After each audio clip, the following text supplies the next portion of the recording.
I'm Ariana Grande. Hi, I'm Cynthia Erivo. And you're listening to the Broadway Podcast Network. Visit bpn.fm to discover more.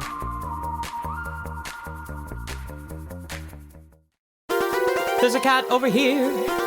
There's a cat over there. And the wrong one died. And the wrong one died.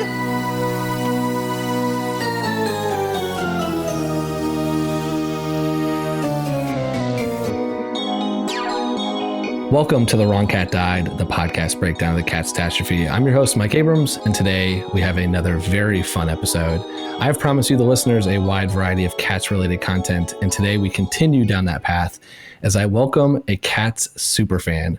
My guest today, Nat DiMario, is part of the infamous Cats Junkyard, has a Cats blog, and saw the 2016 Cats revival 88 times. So I have a billion questions for you, Nat. So welcome to The Wrong Cat Died, and thank you for joining me. Thank you for having me. So I definitely am going to ask you about the 88 time, but I want to save that because what I want to first start is just general Cats fandom. Like, how did you get into the play? What was the genesis of your fandom? Well, I first saw Cats when I was in 5th grade. This was 2011. When it came on tour through my town, and I fell in love with it. And, at the time, fandom and the internet was all very new, and I was a baby basically. But I used to play Cats with one of my good friends who also really loved the musical, and we would pretend to be characters. I would pretend to be Mr. Mistopheles, and she would pretend to be Demeter.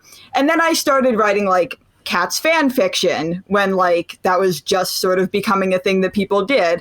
And then I fell out of it for quite a few years. And then when the Broadway revival opened and I went to see it, my love sort of came back instantly. And I just completely fell back into it, got sort of re-obsessed with all the characters, started connecting with other fans on Twitter mostly. And it all just sort of came rushing back to me as if it was, 2011 again. So what type of fan fiction did you write? Because there's a lot out there. When I was younger, I wrote a lot of stuff set in the universe, but made up original characters and sort of put them into that universe, interacting with the canon characters. More recently, the fan fiction that I wrote during the revival time period was about the actual canon characters based on things that that I had observed during the show, little interactions that I expanded on and wrote longer stories about. Incredible. I really think so. You're part of that Junkyard group, and I think that there is Tyler Haynes mentioned it, and a couple people have mentioned that there are rumors and stuff that come from the amount of times your group has seen the show. So tell me more about that, being part of that group. It was very strange because our group, I was the person who saw it the most. I'm pretty sure I'm the person who saw the revival the most out of literally anyone who saw it. But my friend group, the Junkyard, it ranged from people who saw it once or twice only to me. But we all were so invested in the characters, in the actors, and the specific portrayals of the characters, that we would go and we would literally watch a different cat basically every time we saw it. And we picked up on little interactions that would be different every night, or that they would do all the time that just the average person seeing the show for the first time would never pick up on. So definitely the most sort of infamous one was Tuggershanks, which is the Skimbleshanks and Rum Tum Tugger ship that started with me the first time I saw the show before the fandom sort of re-blossomed. And it came from this moment in Act 2 during the Peaks and the Pollicles, the song that Gus performs, where Skimbleshanks sort of walks away and he goes and he sits over next to the Rum Tum Tugger on the car trunk, and they just have some interaction. Skimble gets up and just storms away. And I watched that and I said, what is happening here? And it just sort of became this joke that became more serious, that we like mentioned to the actors at the stage door, like, what's up with like Skimbleshanks and Tugger's friendship? And it just sort of went from there and became a thing that they actually played like on stage. Yeah, you influenced the show. It was like very you weird. influenced the show. Yeah. Like that's like an amazing thing. Yeah, and it's kind of weird to think about. Because that's like when I was researching for both of those characters and I was like trying to understand like their backstories and all the phenomena, it was like there's something going on in the 2016 revival and I couldn't figure it out. And then Tower Haynes kind of confirmed it and said it was you. It was like your group of friends that they just decided to kind of continue with, which is incredible. So I want to talk about the fact that you saw it 88 times. So I did some math. The 2016 revival had 593 performances and 16 previews. So there was 609 opportunities to see the show. You saw it 88 times. It's roughly 76 weeks worth of shows. So you saw just under 15% of the performances and saw over one a week. Yeah. My only question is just why? Like how? Why? Like how did you make that happen? I know you said you were a student in New York, so you were already, you're obviously close to the theater. Like you had that ability to kind of to get there easily. But that's an incredible commitment. Like that's more than people do when they join a sports team, like for fun. Like it's you did this for 2+ years, or for over a year and a half, every week, if not more. To see the same thing. I mean, it's like, it's incredible. And so again, my question is why and how? The why is, it started with just, oh, I really enjoyed this. I want to go see it again. And usually the shows that I like, I try to go back and see a couple of times. But with Cats especially, there are so many characters and so many different people who understudy those roles. A lot of it actually became going back to see understudies play roles and to see different portrayals of the characters. And my friends and I made sort of a habit of trying to find out when like swings were going on for the first time and playing different roles. And we would make a point to go and see it and see those performances. So that's where a lot of the trips came from.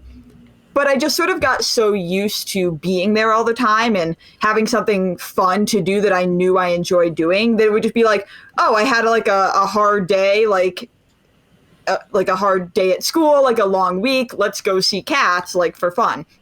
So that was the why. And the how was the Broadway Direct Lotto was a lifesaver.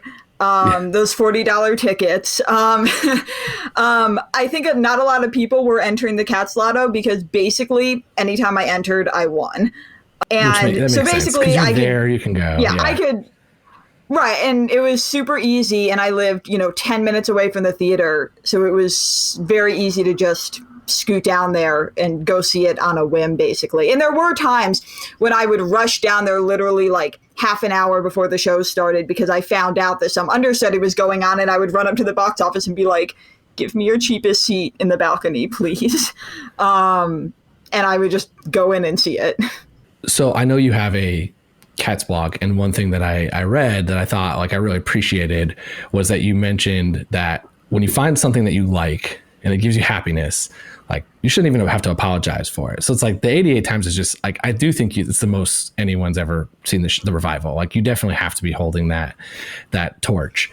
But at the same time, I'm like, some people watch sporting events or watch whatever, or turn on their favorite record, and it's like yours just happens to be Cats. And so I do think it's kind of cool. Did you track who you got to see? Was there anybody that you didn't get to see that you wish you could see do a performance? Yeah, there were a couple of understudies who went on that I never got to see.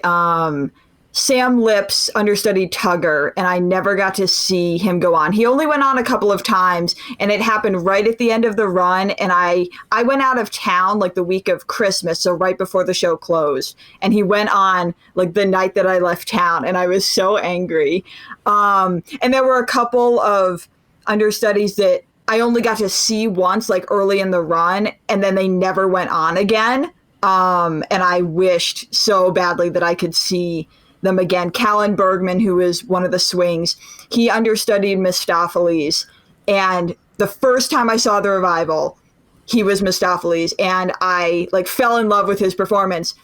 And he only went on like 2 other times, and I didn't get to see either of those. And I spent the entire rest of the run just wishing that he would go on again, and he never did, which was very sad.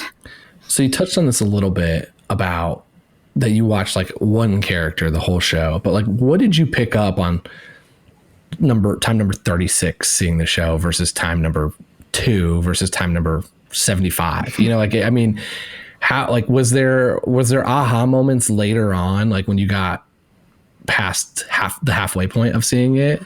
You know, it's funny because I think the longer I went and the more times I saw it, I would actually start to sort of zone out in the middle of it, because it was just like, I've seen this so many times, I know it so well, and I don't have to like pay as close attention to be able to sort of get the full experience.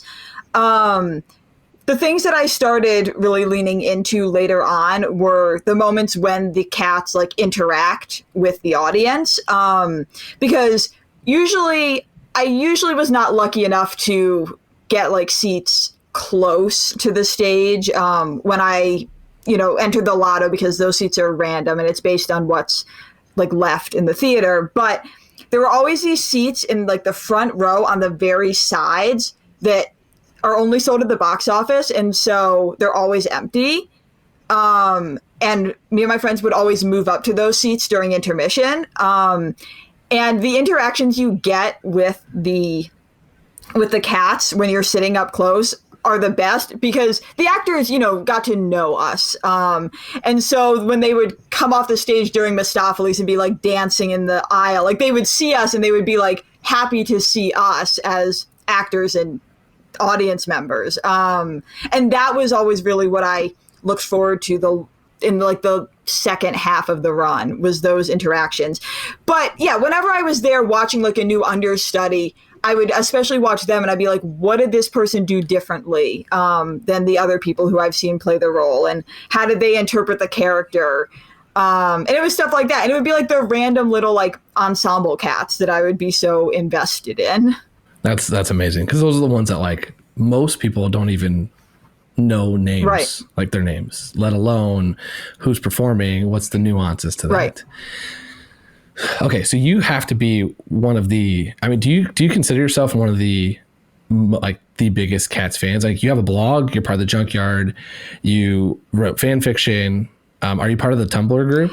I used to be, not anymore. And honestly, I've sort of fallen out of the Cats fandom. I've sort of like moved on to other things now, because I can't sort of, not that Cats is like a dead fandom, but once the show closed and like there wasn't new stuff to do every day, I just sort of like moved on to other stuff. But my love for it is always there. So all that to say, like, I was in like the Tumblr fandom while the show was open. And there were like huge sort of rifts between us, because it was the people who saw the Broadway revival and liked it, and all like the older fans of the show, are like the European fans who hated the Broadway revival because it was different. And like, we could never like find peace. It was sort of a nightmare. So there is, within the Cats fandom, a traditionalists and then the modern interpretation group that are arguing. Yeah, that's always, that's been my experience. There's a Facebook group that's mostly for like Cats cosplay that I'm in, but I never post in anymore. But there would always just be arguments, and there would be the European fans being like, the Broadway revival is trash, and this thing they did differently is bad, and this thing is bad. And I'd be like, it's fun though. You should come back by saying, but they did the street tugger in Europe. That's what I said. I'm like, at least we brought back like the real Rum Tum Tugger. Like, you guys, that was the biggest mistake. Yeah, you guys are not innocent. In all of Cats history. I agree. Yeah. Okay, so let's talk about the plot. Yeah. As probably the biggest fan that I've spoken with, and I've talked to a few, but you, especially with the revival, because you saw the revival, which is my entire context of the show, besides the 1998 movie. What have I gotten wrong? Like, what am I totally off on things that I've kind of made up as an outsider looking in? I think that the biggest thing that I sort of disagree with your interpretation of the plot is I've never seen it as so much that they are competing and that every performance that they do is like an audition to go to the Heaviside Layer.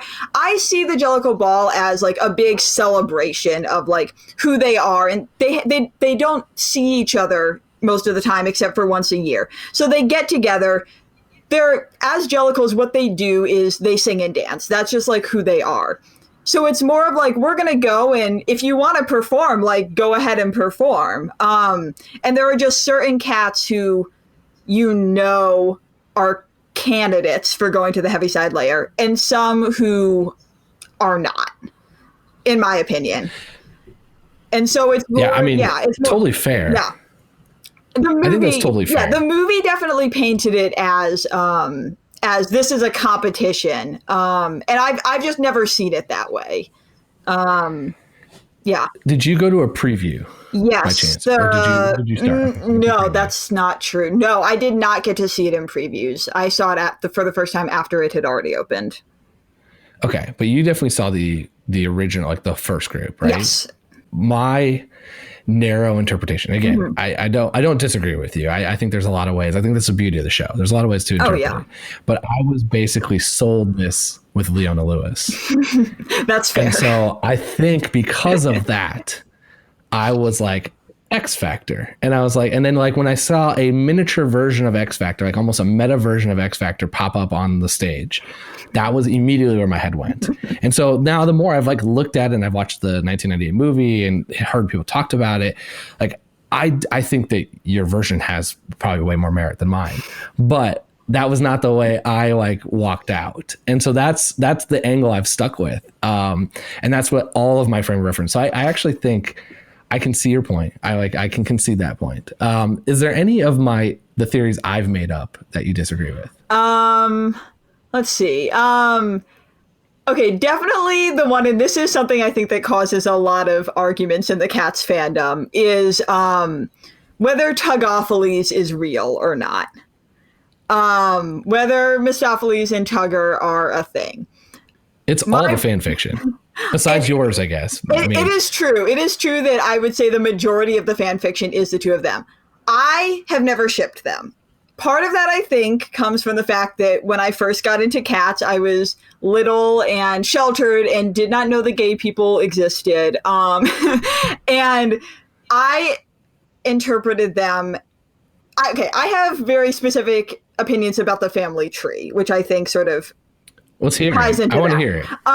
Because I think there's a lot of ways to make arguments of like, that could be this, but if that is correct, then this can't be correct. Exactly. But I could argue why this could be correct. Right. So I'm very curious what is your tree? Have you actually mapped it out? I have, a couple of times. Okay. I've struggled to find a good way to do it because there's so many like interwoven bits that it gets very hard. A friend of mine did a spreadsheet of it. I was like, that's smart.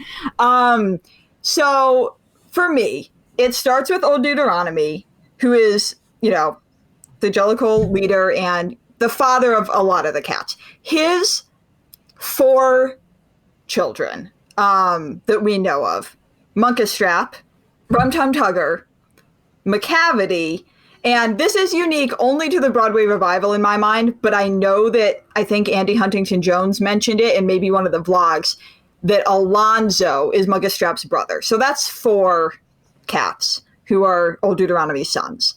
In my mind, Mistopheles is Macavity's son. He doesn't know that.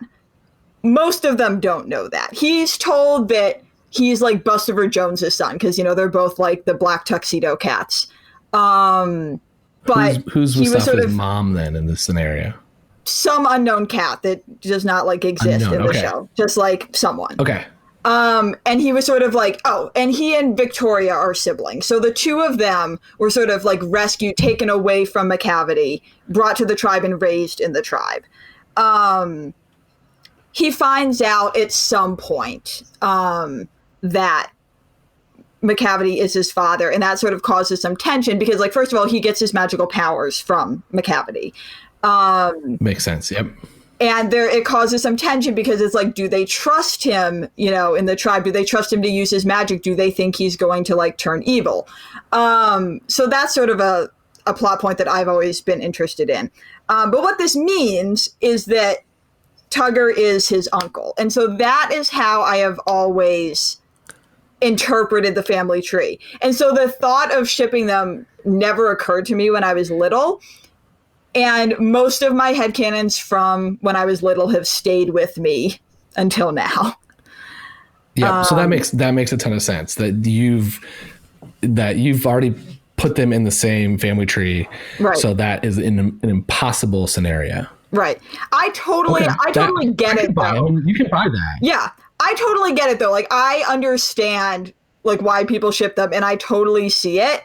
It's just not my headcanon, and it's not like a ship that I am personally invested in. And as we know, I am a huge Tuggershanks fan, and not that I don't think they could coexist, because there is definitely polyamory in cats. But I think you created Tuggershanks. Oh yeah, really? I did, which is so weird to think about, but I did. I think that's amazing. All right, so I'm following along through the rest of your kind of cats. How do you view then like Grisabella's arc? Like, what's her family relationship to who and her whole storyline? This is something that has like changed a lot for me, and I don't know that I've completely settled on it, but there was a time when I really liked the theory that she was Tugger's mom. And so there's a little bit of me that's like, she had a thing with Old Deuteronomy at one point. And so one of my theories was that she was Tugger's mom, which I still kind of like, because they both sort of have that, like, I'm, you know, fabulous, like whatever, except that, you know, she sort of moved past that now and, you know, has fallen from grace in a way. And what I like about the theory that she's Tugger's mom is that he's afraid that he's going to go down that same path and that he's sort of going to wind up like no longer fabulous, like everyone's going to hate him, like so there's that, which I really like. There's also a theory that she is Demeter and Bombalurina's mother, which I also really like, and sort of explains why they're the ones like singing the song about her and why they seem to shun her so much because they're like ashamed of her. I think that's probably the one that I stick to the most, in terms of her like relation to the other cats. But definitely she was with the tribe. She was part of the tribe. She was a well-loved part of the tribe. And then I think she distanced herself from them unintentionally and either left of her own accord or was forced out. I don't really know which, and she's a character that I don't put a lot of thought into. All I know is that one thing that happened in the Broadway revival that I want to say Mamie Paris mentioned in a vlog at one point was that like she had a thing with Macavity and that's why she left, and that I'm just not on board with. I don't know what that was about, but I don't agree. That one, so that is, I think, a strange one, because if you think about Demeter and Macavity's relationship, and then to your point, if they're mom and daughter, now it's like, that's also a little strange. Yeah. And then when you start bringing, like, if she is Tugger's mom, then that would be her nephew, like, right. not necessarily, I guess, but like loosely it's his brother. Yeah. This is where it gets very it's a lot of dotted lines. Yes. Okay, I want to do some rapid fire, but before I do that, I want to ask you, how would you, if you've got a friend who's never seen cats, mm-hmm. and you're going to bring them, what's your sales pitch to like come with me to see the show? I have done this actually multiple times. And usually what I say is, look, it's a little crazy. You don't worry if you don't understand what's going on, go and enjoy the dancing because it's amazing. Enjoy the music because it's amazing, and enjoy the spectacle of it. And just don't think too hard about it, and just like, and let them be singing cats and just roll with it and have fun. That's all. That's awesome. Okay. I want to do a couple quick rapid fire. If you were in the play, Okay. which character would you want to perform? Skimbleshanks. Okay. Favorite cat and least favorite cat? Not character, not actor, Yeah. cat. Favorite, again, definitely Skimbleshanks. Least favorite, I have two. One is the like ironic answer, one is the unironic answer. Unironic, Jelly Loram. I just have never liked her ever since I was little, and she still makes me angry for some reason. Well, you gotta explain why a little bit more. Okay, Gus's song is so slow and so long, and when I was little, it just made me angry. So I didn't like her because she sang it, and I didn't like him because I didn't like his song. Now I love his song and I love him, but I've just never liked her. I think she's annoying. Still don't like her. I think she's annoying. The ironic answer is Carbuckety. Random chorus cat. I have just simply always had a grudge against him. He makes me so mad, but also I talk about him so much that no one believes me when I say I don't like him. It's a love-hate. Yeah, definitely. If you were quarantined with a cat, which one would you pick? Jenny Anydots. Ooh, okay, why? She is practical. She gets things done, but she does it like on her own schedule. The whole like sleeping during the day, being incredibly lazy, very me. And then when she's awake, when she's ready to go, being completely frantic, that is also me. So I think we would have like a good balance of sort of sleep work time. So you're going to quarantine with a mirror image of yourself. Yeah, exactly. Okay. And then I usually ask which cat would you want to write a Tumblr for, but I guess since you did that, what was your favorite character to be a Tumblr writer for? I'm going to start sounding repetitive, but definitely Skimbleshanks. I think about him a lot. Did you have any original characters for Tumblr? Not like in recent times. I had made up original characters when I was younger. Oh my God, I wish I could remember their names now. There is fan fiction that exists of them in like the depths of like old fandom stuff. It's out there, if anyone cares to try to track it down, but not recently. No, I tend to stick to like the canon characters. What was your most read popular fan fiction story? Ooh, probably one of the Tuggershanks ones, where I think it might have been the love confession one that I literally took like word for word from what Tyler and Jeremy told us they said on stage. Yeah, probably that one. Or for my old fan fiction, I wrote one where Mistopheles died, and for some reason people really liked that one. I always got comments on it. Very weird. The first one makes sense. The first one is like an interesting angle. The second one seems like people are rooting against him. I know. I think they were like, oh my God, this was so sad. It broke my heart. And I'm like, I was 9. Are you sure? Are you sure you thought this was good? So usually my last question, which I do want to ask you, is I ask if you think I'm right or wrong on Grisabelle being the wrong cat to die. But based on the amount of like the depths of your fandom, I want you to rank the cats in terms of most to least worthy or least to most worthy. And you don't have to do every like all ensemble characters, but at least the main characters. And then if you don't think they're even, because like I think you said in the celebration, there's some that don't even have a shot. If they don't have a shot, you can give them an incomplete grade. But how would you give, like, what is your order of if you're Old Deuteronomy and you're okay, doing your ballot? all the way down. Let's hear the rankings.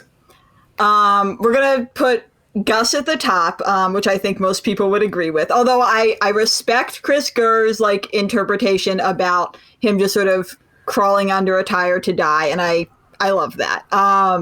But Gus at the top always has been. After that, probably Jenny Anydots. Like, she's getting old. She's like done her work. She has like proved that she is great, and she would be ready to go, I think. So I would put her next. Let's see. I'm going to appease like 2011 Nat and actually say number 3 is Old Deuteronomy himself. It is time for him to go. Who takes over the choice if he leaves? I think Munkustrap, who's always sort of been second in command. I think he would become the leader. I guess I'll say Grisabella after that. The thing is, I have no problem with her going. I just think there were other people who should have gone and would have gone if she hadn't showed up. But really, after that, those are really the only cats that I see as like being like ready to go. But if we're gonna judge based on performance alone, all of them after that, I would say criteria. I definitely Tugger, just because his performance is so fabulous. And then Mistopheles, I mean, he like saves the day. Like, that's pretty great. That earns him a lot of points, I think. Skimbleshanks, who obviously is just great at what he does, and clearly everybody loves him. So that's a lot in his favor. I expected you to rank Skimbleshanks higher based on everything you've said. I think very highly of him. I just don't. I don't think he's ready to go. I think he has too much fun doing what he's doing. He likes this life. That's even better. You know it's your favorite, but not ready to go. Yeah, he's got to stick around. Busted for Jones, just because. Yeah, I mean, he might even be in the group of cats who actually could go, and I would be okay with that. Toward the bottom, just because I don't like him very much, but like, yeah, he can go. Yeah, sounds good. In conclusion, I've spent so long with these characters, and I've spent so many years thinking about them. They're all like this big family, and they sort of feel like my family in a way, which sounds like really cheesy now that I say it, but that's what it's been like. And I feel like I know them so well, and just getting to spend so much time with them was such a joy for me. And it's honestly why I wanted to have you on, is just hearing somebody that has such true fandom, got to experience it so many times from so many different angles, and be a part of the community, and have like, and tell me again, for me as someone from the outside looking in, like where there was errors, where there's stuff that was wrong, what am I looking at incorrectly, which is the beauty of the show. So I really appreciate you taking the time to join me today and be part of this incredible cats community. Yeah, thank you for having me here. Thank you for giving me the chance to talk about cats, because I don't get to that often these days.